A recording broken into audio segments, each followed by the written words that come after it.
What's up guys? I have a pedalboard project that I'm gonna start working on today that I thought I would just make a video sharing how I'm gonna be doing this.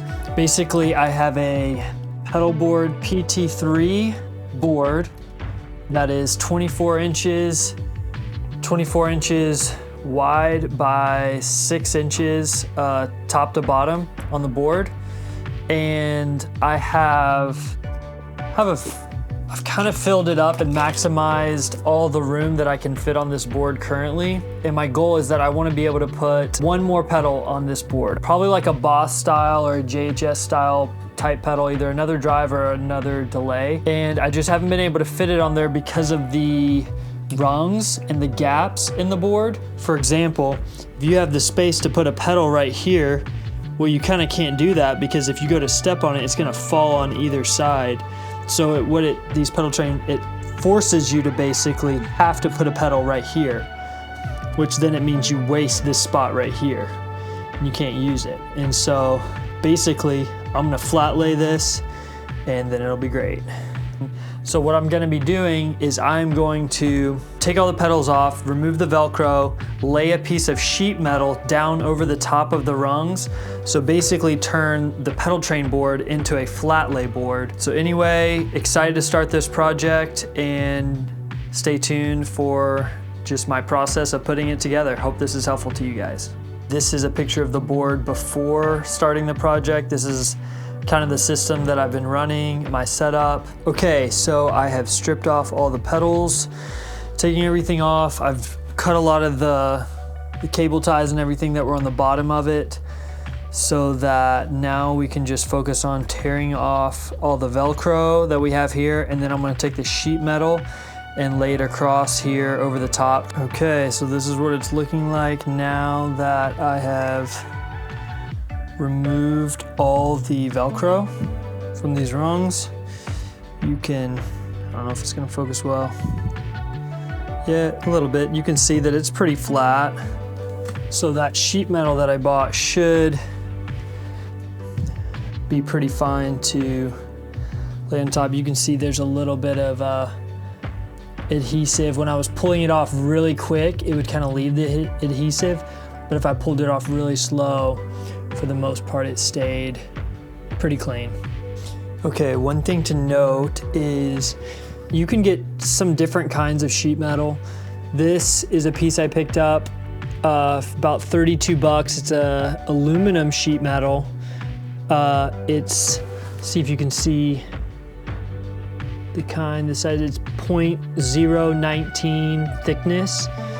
Anyway, this to me is pretty thin and wobbly. It's pretty pliable.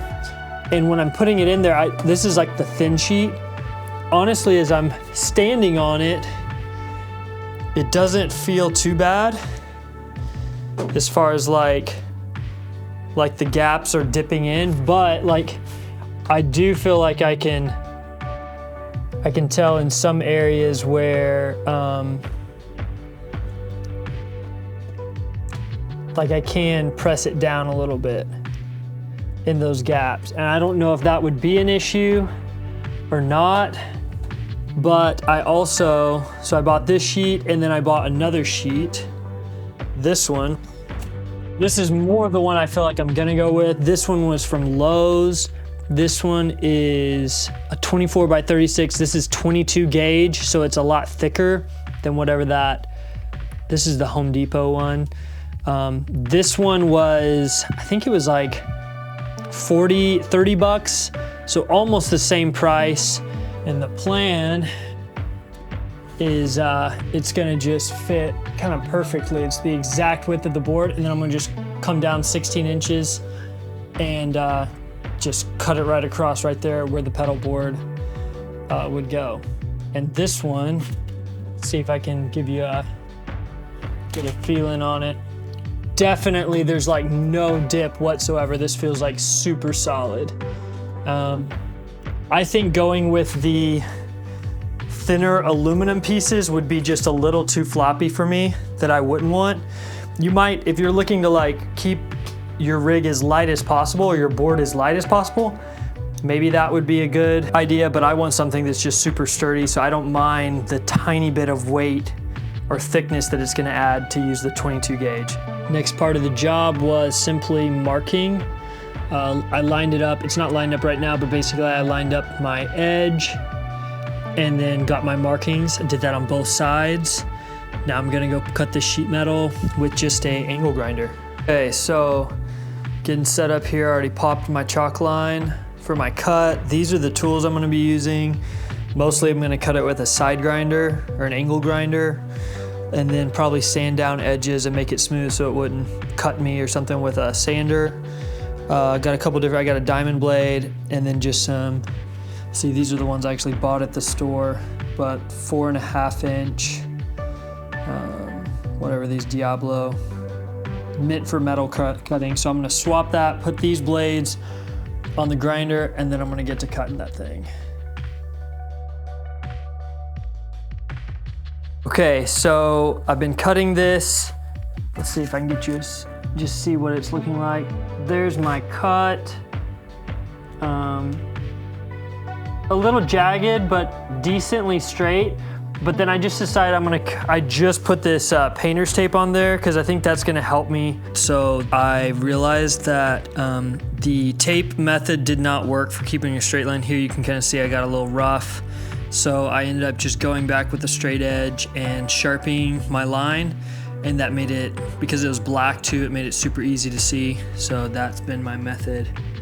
As of right now, I am 60% of the way there.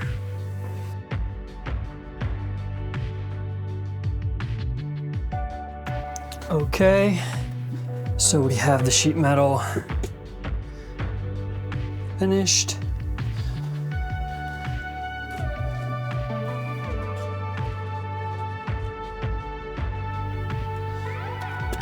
Okay, so update. So far, I have cleared off the board. I've cut the sheet metal here. I sanded it down with the side grinder to knock off like the heavy sharp edges, and then I hit it with the orbital sander to kind of smooth it out where there's no jagged edges. It's not gonna cut me or cut anybody. If you run your hands along it, it's fine, it's smooth. And I've already gone ahead and put a tiny little screw in each corner. As you can see, I'm probably about to put one at the top and another one at the bottom here. I think that probably should do it. I think that would be enough, but I may end up putting a few more. Basically, I am drilling like a little pilot hole, and then I'm using these screws because these are the ones I had on hand. I think if I wanted to, I would buy a number 8 and a number 8 by 1/2. That would probably be a thicker screw. That might be a little bit stronger, but I like these number 6s. They may be a little under duty, but they're smaller and I think they'll stay out of the way of the pedals, which is the whole point of this project, is maximizing the space. Okay, so next steps are to finish drilling these screws. Then I'm gonna take my pedals, lay them out, and basically see where I'm gonna need cable routing, because then I will drill holes in this sheet metal to run some power and cables, like gonna have probably 2 big ports. I will get back with you when I've done a little bit of that.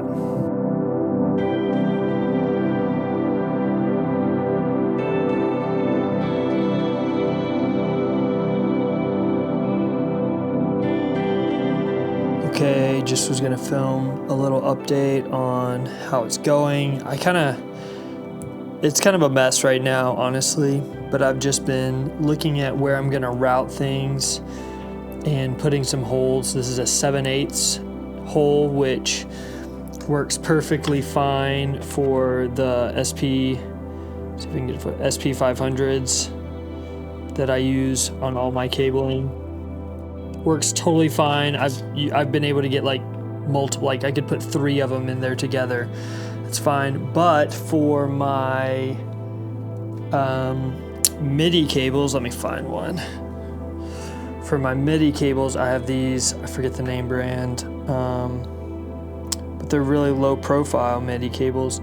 They would not work in that 7/8 inch, so I had to borrow, thanks to my brother, this bit set, and I'm using the 1 1/8 size, and that is gonna be plenty big to run any of my larger MIDI cable type stuff through. So right now, yeah, I've just marked it off. As you can see, I drew lines where these are the empty spaces. So that's like where I can cut and put some holes if I need to, if I want to. So right now, I know I'm gonna put, I said I'm gonna put one right here because all my MIDI stuff is gonna be going in there.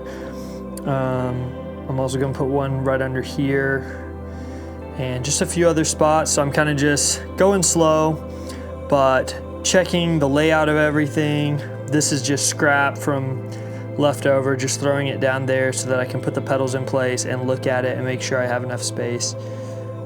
And so far it looks okay, and I'll update you again here in a minute.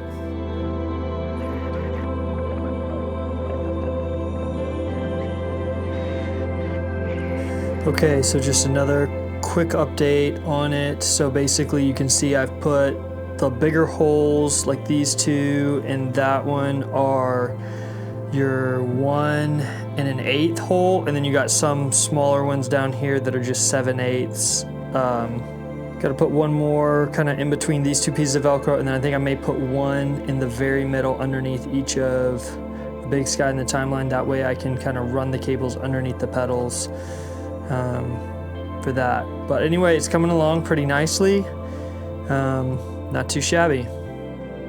All right, so we got all the holes drilled for the MIDI, power, and 1/4 inch, just your signal cables. Next steps are gonna be, I'm probably gonna sand down and just kind of file or sand all the holes just to deburr them, make sure there's no sharp edges anywhere. Then I will take it outside and want to remove all that leftover Velcro, clean it up, prime it, and paint it black.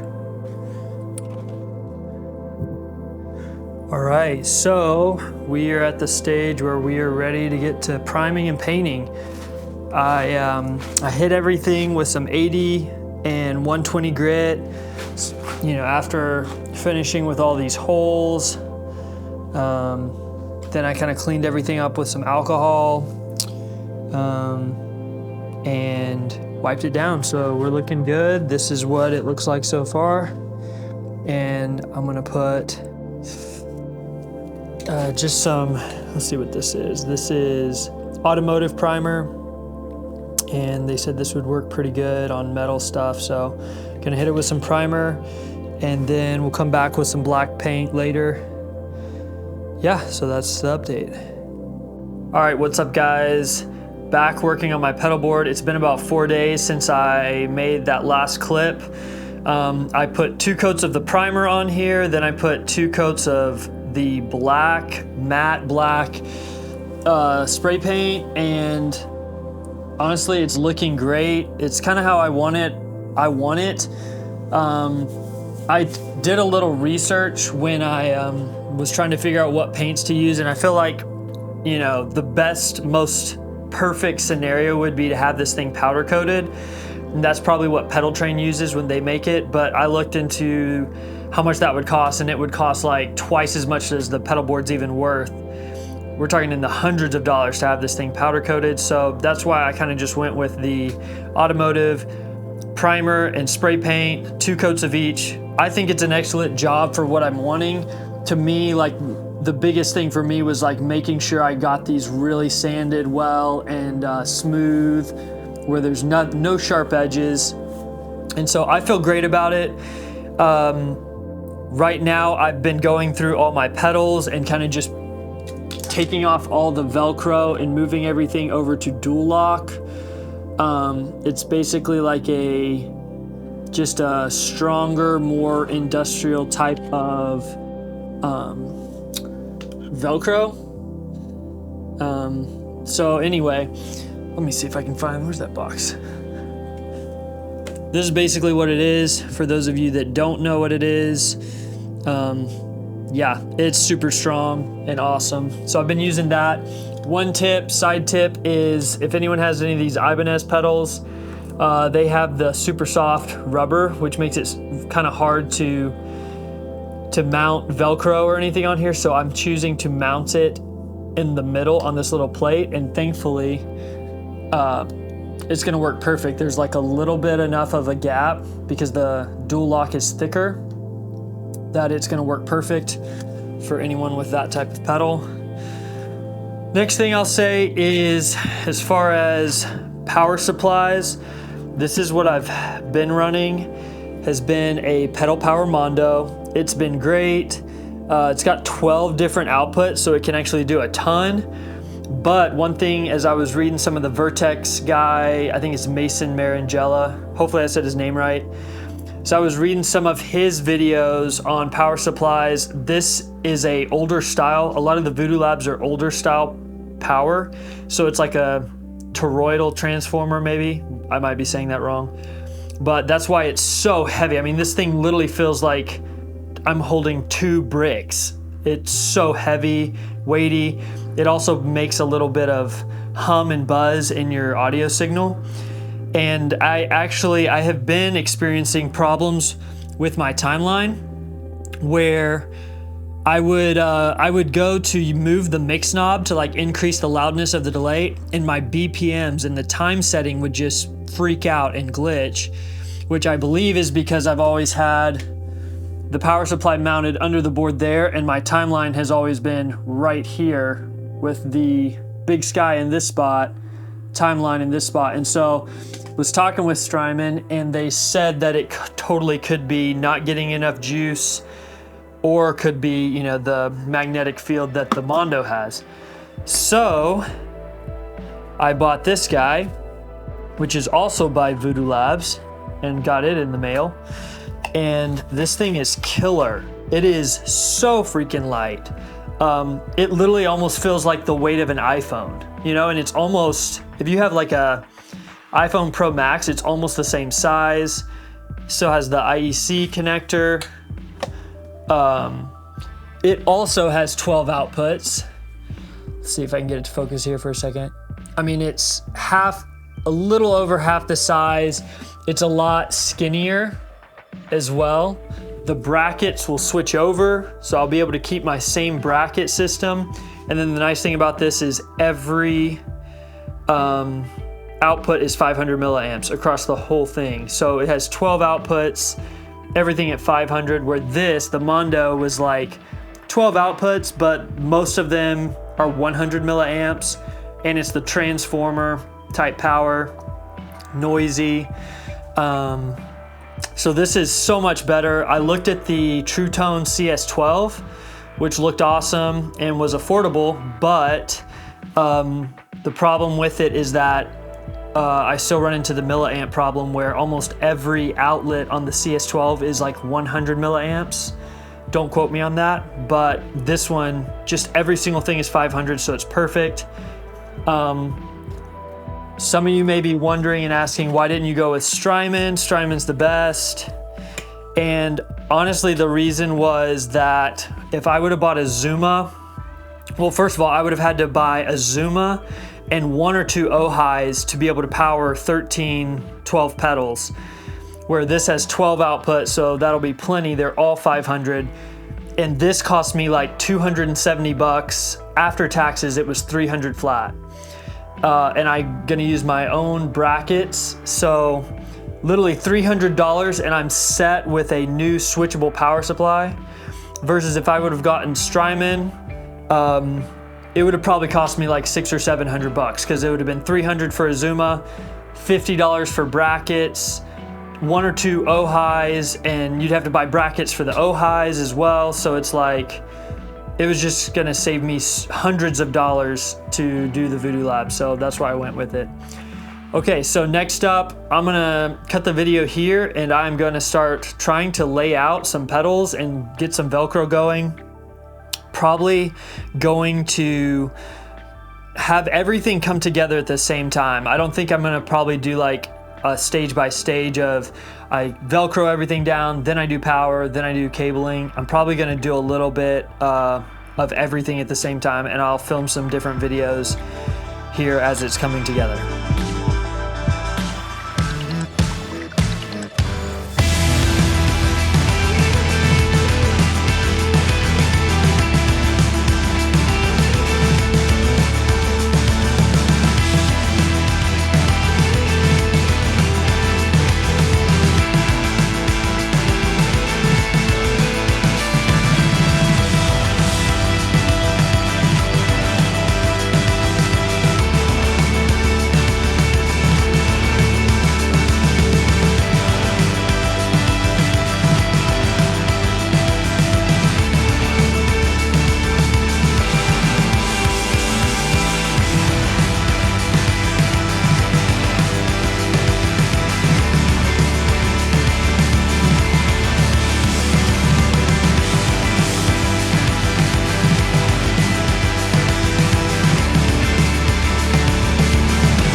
All right, so right now I've been doing a little power routing and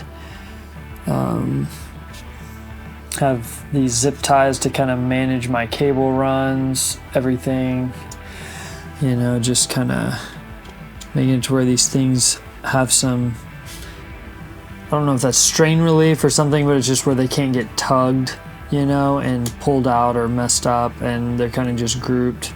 Still working on some of this other side up here, and I still have to put more pedals on this side as well. I don't have all the pedals on, but I kind of done the majority of the board, so I was already kind of just getting things great. So okay, so it is a good day because we have the board done.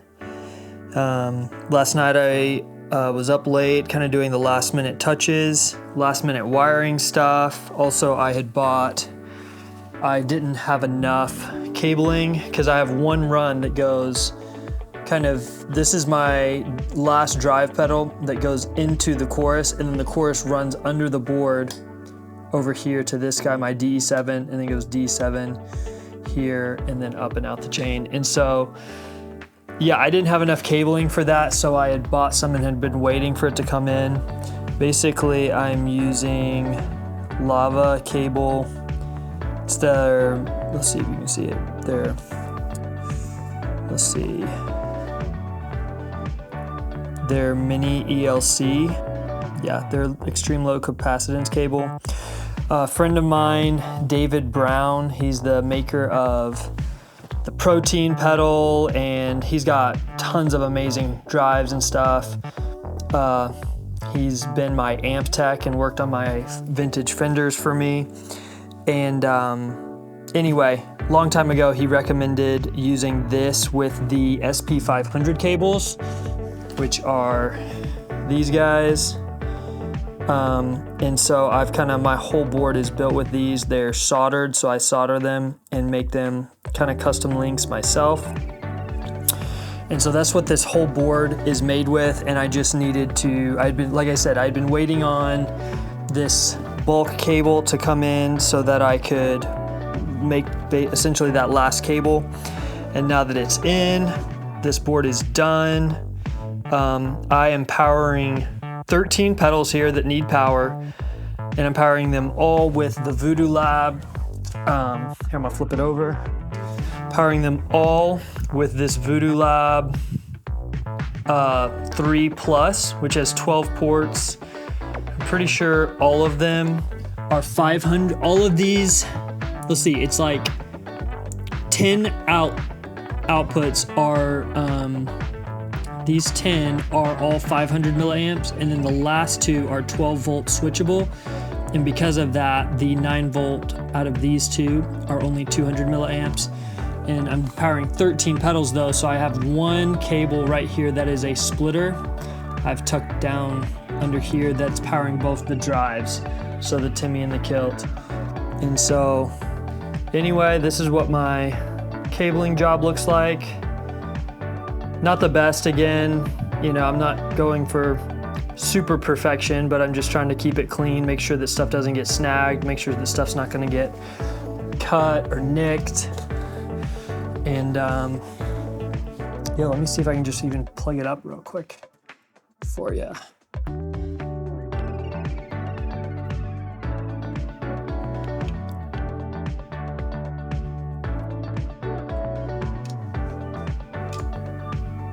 Yep, and there we go. The thing to note that I did do, I had noticed so with this flat lay project, I got one sheet of that steel, like a sheet of steel. I have one sheet of steel that's laying across the whole thing, and I have it tacked in like three times on each side. So kind of like all the corners and then one in between every corner. And so because of that, it wasn't attached in the middle, and I was getting where when I would try to take these pedals off, there would be like a little bit of a give where the middle would heave up a little bit or pull up just because it's that sheet. And so what I did is I went and just kind of tacked, I'm not sure if you can see it, but I tacked a few screws put one there, down here, put one up, one right there. I don't know if you can see it, it's underneath that cable. And I put those underneath the flat part. So like you can see on this pedal train, it's got the bar and then it's got a little flat part. And so those are going through the flat part just because I noticed when, whenever like I would, sorry, adjusting focus. Whenever I would drill something into these bars, you would get tons of shavings, metal shavings and stuff in the bar that would, then when you move your pedal board, it would just like crinkle and clack and you'd hear those metal shavings floating around. I had even drilled a hole up here to get a bunch of them out, and I used a vacuum cleaner to suck a bunch of them out. That way it's like quiet. But I knew when I wanted to attach it, and I put, you know, there's one right up there, one here as well. And I might do something to kind of cover these up because they are kind of sharp right now. Like I could take some type of a piece of foam or even just hot glue and kind of put a dab of hot glue over the top to kind of make them not so sharp. But I did that and it made it a lot sturdier as far as like the middle and as far as like taking pedals on and off, like whenever I need to work on something, or if I need to swap a pedal, like swap a drive out, the whole thing just feels kind of more sturdier and flat.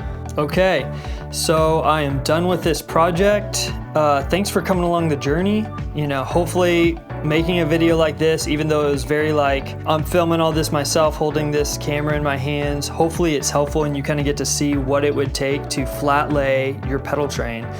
And specifically, I wanted to do it with a sheet of steel to kind of keep the lowest profile possible. For me, I fit this is a PT-3 Classic board, and I fit it inside of a PT-2 Classic case that I've had for years.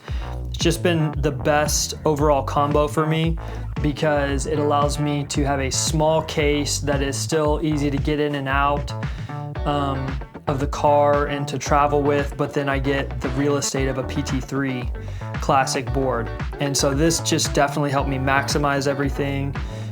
So I'm super excited to get to use it and get back to playing with it. I've definitely been missing it because it's been about a week and a half since it's been out, you know, in the process of building this thing. So anyway, if you have any questions or this inspires you and you want to kind of try to maximize your space on any of your pedal train pedal boards, definitely hit me up in the comments and I will be happy to help you out and give you any tips or pointers. And I'll see you in the next video. Peace.